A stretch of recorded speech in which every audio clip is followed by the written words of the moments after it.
एखादी जमीन 12 वर्ष किंवा त्यापेक्षा अधिक दिवस जर तुमच्या ताब्यात असेल तर त्याला प्रतिकूल ताबा म्हणतात.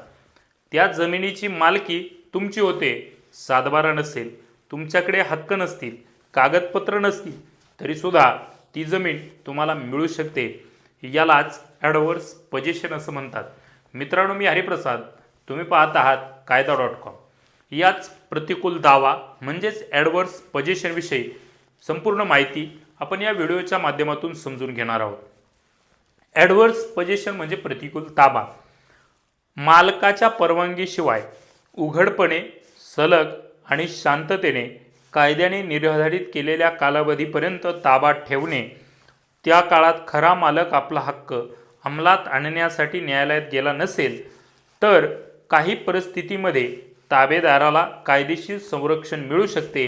यालाच ॲडव्हर्स पोजेशन म्हणतात. लिमिटेशन ॲक्ट 1963च्या कायद्यामध्ये याविषयी तरतूद आहे. उद्देश काय आहे? मालमत्ता दीर्घकाळ पडून राहू नये, खऱ्या मालकाने आपला हक्क वेळेत वापरावा, तसेच दीर्घकाळ चालू असलेल्या ताब्यामुळे निर्माण झालेली स्थिती कायद्याने मान्य करण्याची गरज. म्हणून ॲडव्हर्स पोजेशनला अनन्यसाधारण महत्त्व आहे. यामध्ये आवश्यक घटक काय आहे तर ॲक्च्युअल पोजेशन म्हणजे प्रत्यक्ष ताबा. जमिनीवरती प्रत्यक्ष ताबा असावा. शेती करणे, घर बांधणे, कुंपण घालणे, कर भरणे हे सर्व गोष्टी त्या मालकानं किंवा ॲडव्हर्स पोजेशन असणाऱ्या व्यक्तीनं करणं गरजेचं असतं.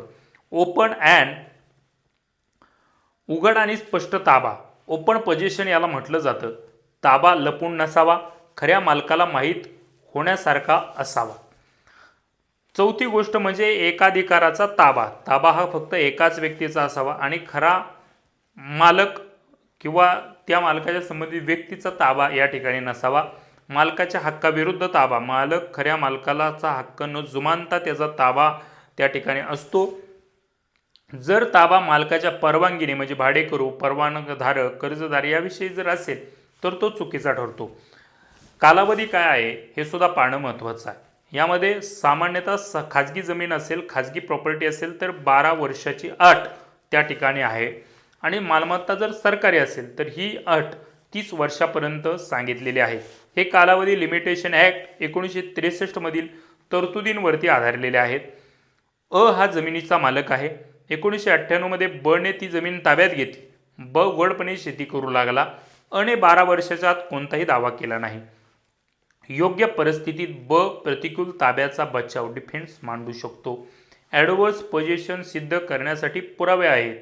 ते म्हणजे सातबारा उतारा, परिस्थितीनुसार महसूलच्या नोंदी, वीज बिल असेल, पाणीपट्टी असेल, कर पावत्या असतील, साक्षीदार असतील, शेतीसाठी कुंपण असेल, शेतीचे पुरावे असतील, बांधकामाचे पुरावे. हे सर्व ताबा दाखवणारे पुरावे तेवढ्याच प्रतिकूल परिस्थितीत सिद्ध करणे आणि ते त्या ठिकाणी न्यायालयासमक्ष आणणे देखील गरजेचं असतं.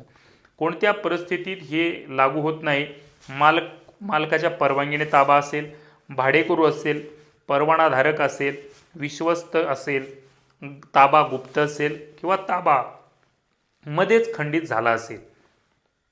यामध्ये काही न्यायनिर्णय सुद्धा महत्त्वाचे ठरतात. हेमराज जट विरुद्ध भिक्काबाई हरिजन 2008 सालचा हा दावा होता.